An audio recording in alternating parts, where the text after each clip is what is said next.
In this tutorial, we are going to be learning the Soumak weave for beginners. The Soumak weave is one of my favorite weaves because of the braided look that it contains. Here in one of my wall weaves, I've zoomed in to show you the braided Soumak look. It looks really good when you use larger yarn for this weave. Before we do the Soumak, I realized that I wanted to have a consistent row that was flattened down above my fringe, so I'm going back to doing just a basic weave, a couple rows across. If you haven't learned the basic weave yet, please go find the basic weave on one of my tutorials to learn this step. This is the step that we used for under our fringe, and right now again, I'm just quickly adding it to put it through here and make a nice tight row. Now I'm ready for the Soumak. I'm picking my yarn color, in this case just a nice lighter blue, and I'm going to use 2 full arm's lengths.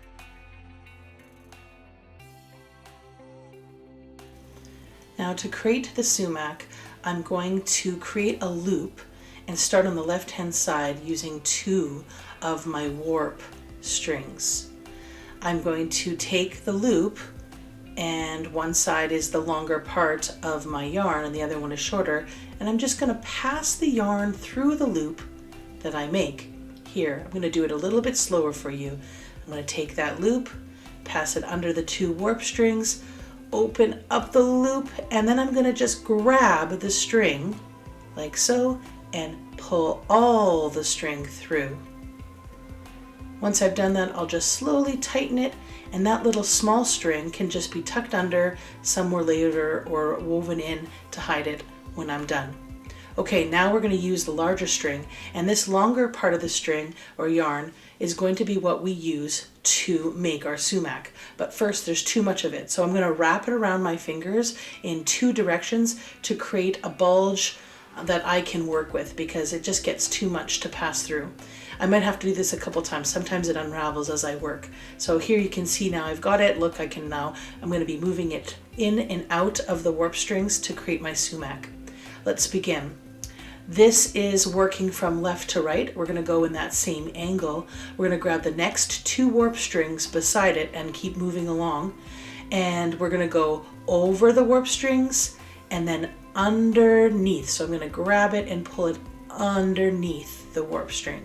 Oops, I missed a little bit there. That's okay. So I'm going to pull it up and not too tight because I don't want them to change the warp strings there. And then I'm going to go cross over again, go over and then under. Notice how I'm going from the top. I'm not tucking underneath from the bottom.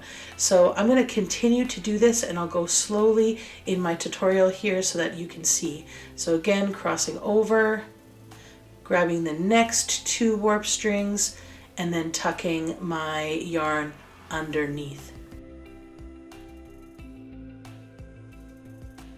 And be very careful not to pull at any time too hard. You do not want to make the warp strings look uneven in any way.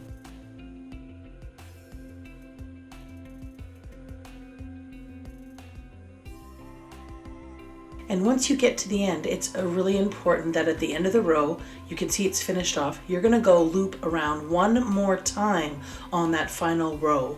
So see how I'm looping it around one more time before I'm going back in the opposite direction.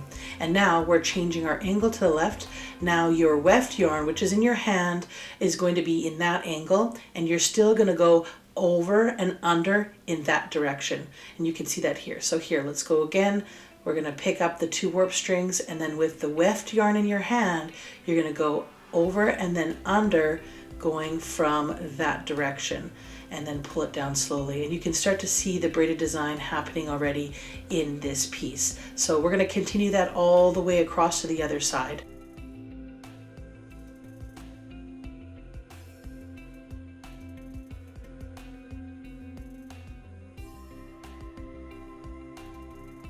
And I'll use the plastic fork just to push it down so it looks nice and neat and firm along the edge.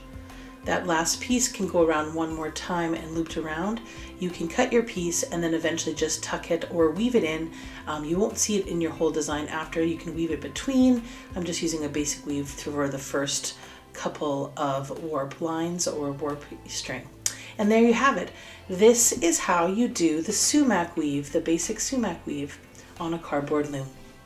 I hope you enjoyed this tutorial. If you're looking for other techniques in weaving, please go check out my other videos.